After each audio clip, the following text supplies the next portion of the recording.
1 enclosed level, 1 stargazer, and 9 elite enemies. This is probably the toughest level in the base game of Lies of P.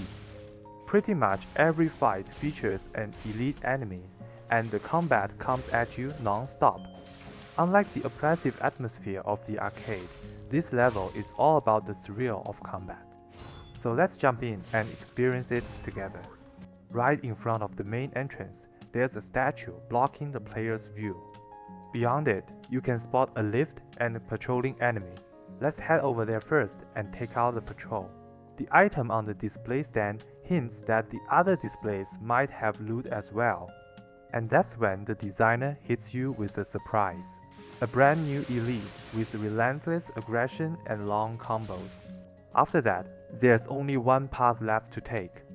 If you explore the other route first like I did, you'll probably be mentally prepared when you see this elite patrolling. The best strategy is to pull it away and fight it on its own. The large cargo in the middle gives players a much more interesting space. Follow the yellow lights up to the second floor. A classic combo, a range throwing enemy paired with a melee elite. Such an annoying setup. Thankfully, you can deal with them separately instead of being forced into a surrounded fight. After the fight, we make our way to the outer side of the exhibition hall. A dimensional butterfly in this safe, open area feels like a nice reward after those tough battles. Heading downstairs, we run into yet another elite. I've never seen one of these waist-high puppets that wasn't a serious threat.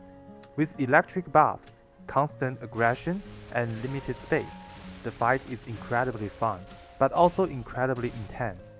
Keep in mind, this is already the 4th elite since leaving the Stargazer. Thankfully, after the fight, we unlock a shortcut back to the Stargazer. We saw this same kind of design in the Opera House. A one-way door is placed near the Stargazer. Players loop around the outside of the level to unlock it and return to the Stargazer.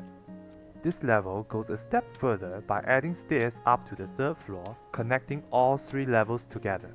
Reaching the 3rd floor, a few basic enemies guide the player forward and help vary the pacing. Then it's time for the next challenge. On the rooftop, where one wrong step can send you to your death, you have to deal with grenade-throwing enemies and the 5th elite. As soon as you enter the area, you can hear an NPC speaking. Follow the stairs down and you'll find her in a separate room. In a place this dangerous, this is really the only way to give the NPC a safe space. There's also a clever bit of visual guidance here that helps players spot a hidden item on the 1st floor. The designer even leaves an opening so you can jump straight down to grab it. The downside is that you'll have to climb all the way back to the 3rd floor afterward. Back on the rooftop, the paths are wide enough and the enemy density isn't too high. Stay patient, play defensively, and make good use of your items, and you can barely come out on top. If Miyazaki designed this, the paths probably wouldn't be this wide, and there'd likely be a slower but persistent ranged enemy up high, making your life even harder. The 3rd floor itself is pretty straightforward. Its main purpose is to get players over to the opposite side of the 2nd floor. Head downstairs, activate the mechanism to lower the sign, and you get a much faster route back here from the Stargazer. Now we enter the 3rd section of the exhibition hall. The puppet displays here, combined with the intense fights you've just been through, create a really eerie atmosphere.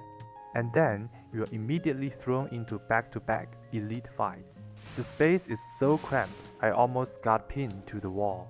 After cleaning up the remaining warm-up enemies, we head deeper into the exhibition hall. At this point, you can already see signs of the carcasses and those blue potions. From here on, all the enemies switch from puppets to carcasses. You can also find the little puzzle tied to the Trinity side quest here. The core area only has 3 types of carcasses, but they're all new enemies. Besides this machine gun guy, the other 2 are both elite. So even though the enemy density is fairly low, the overall difficulty is still very high. Head upstairs to face the Frenzy experiment. This 8th elite introduces a new mechanic. It can force itself out of its staggerable wide health state. If you try to rush in and interrupt it, you'll get hit with disruption instead. This enemy attacks relentlessly with delayed swings and fast follow-ups. Luckily, my build was strong enough that I could just brute force it. The rest of the path is pretty straightforward, leading into a square garden-like area. Time for the final elite, Mini Victor.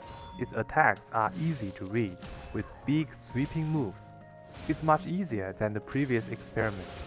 After the fight, the path loops back to the lift near the Stargazer, completing the entire exhibition hall.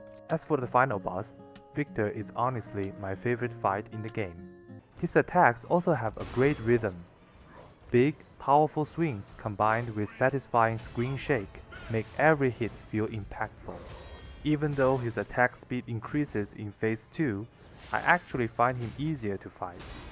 The exhibition hall is very tightly designed. Every area contains at least a medium to high intensity combat encounter. 3 paths branch out from the Stargazer, dividing the entire hall into 3 main sections. An exterior platform connects all 3 floors together, and that's basically the overall layout of the level. The only criticism I have is that the shortcut with the lowered sign is still a little too far from the Stargazer. Personally, I'd rather place an elevator somewhere closer to the Stargazer.